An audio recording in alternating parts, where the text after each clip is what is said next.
If you were seriously ill and given less than 6 months to live, there was no cure to be found, and soon enough you would be completely dependent on another human being to live your life, would you decide to end all of your pain and suffering now or wait? Medically assisted suicide or death with dignity is an option. In the United States, there are 5 states in which it is legal to have the right to choose the Death with Dignity Act to end your own life if you meet all of the qualifications. With only 6 out of the 5 states that are willing in the United States that are willing to let doctors practice this action, it is something that has been speculated and closely watched by the public. One of the biggest cases for the Death with Dignity Act occurred in 2014. Her name was Brittany Maynard. She was a 29-year-old native Californian who decided to move to Oregon for the procedure. She had been married for just over a year and was starting her new life with her husband. She then was diagnosed with a glioblastoma, a very aggressive form of brain cancer. She underwent a partial craniotomy and a partial resection of her temporal lobe, but nothing worked to try to control her tumor. The next step would have been to go through full brain radiation, which would have caused many life-altering side effects. She decided to uproot her Bay Area lifestyle and to move to Oregon to perform her medically assisted suicide, rather than living on hospice care for a painful next few months. Her story touched so many people because she decided to open up about her decision and brought attention to a topic that had not been discussed prior. Making the decision to use the Death with Dignity Act for a patient is something that is not taken lightly and is closely monitored by the state government. There are 4 different qualifications that need to be met if this decision is going to be made in the U.S. California, Oregon, Washington, Vermont, and as of January 1st, 2017, Colorado are the only states within the U.S. where it is legal to perform medically assisted suicide. Montana also has a law where medically assisted suicide can be performed, but it needs to be decided by a court and differs case to case.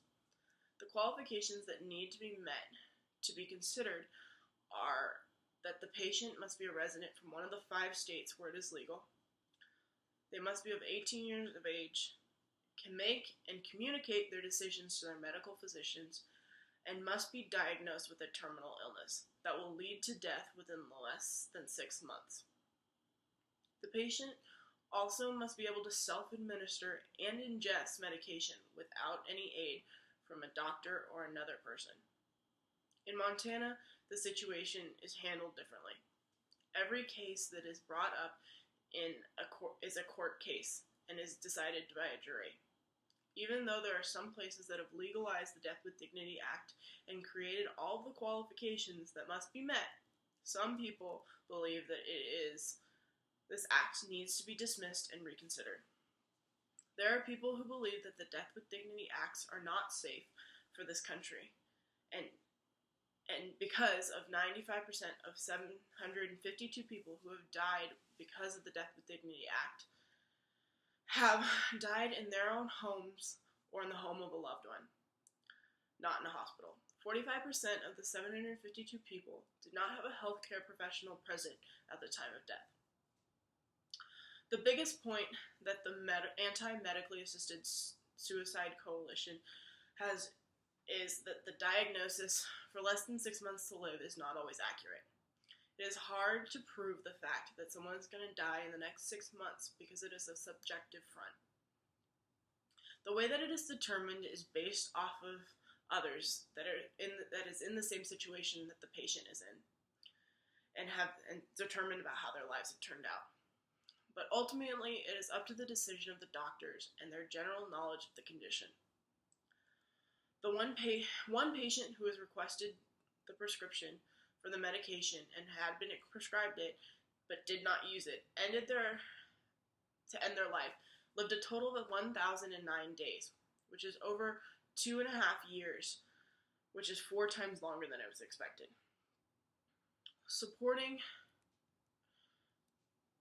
Another supporting argument for this issue is that the patient can feel pressured into ending their life, which might not be in their best interest.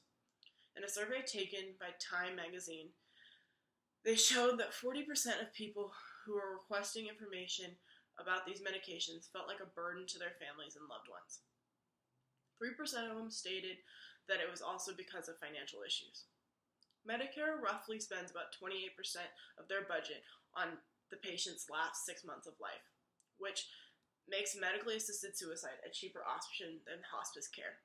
While there are people who believe that this issue needs to be reevaluated, there are people who are very excited to have the option when it comes to end-of-life care. There are only 5 states across the country that legally allow this option to be practiced, and all of the reasons differ from person to person. But even though most of the country does not support it, these people are still advocating for it. The main reasons people to be in support of the Death with Dignity Act is that patients get to die on their own terms. Patients still have a choice between end-of-life care and ending their own life. The patient is in complete control and knowledge of what is going on, unlike a situation where someone would be put on life support and had to be pulled off of it. This is not an old issue. This is something that is happening today and is being voted on tomorrow. Oregon was the first state to legalize medically assisted suicide in 1997, Washington in 2009, Vermont in 2013, California in 2016, and now Colorado in 2017. This is a topic that is relevant in our society and is changing the world around us. There are always 2 sides to a story, one that is for and one that is against.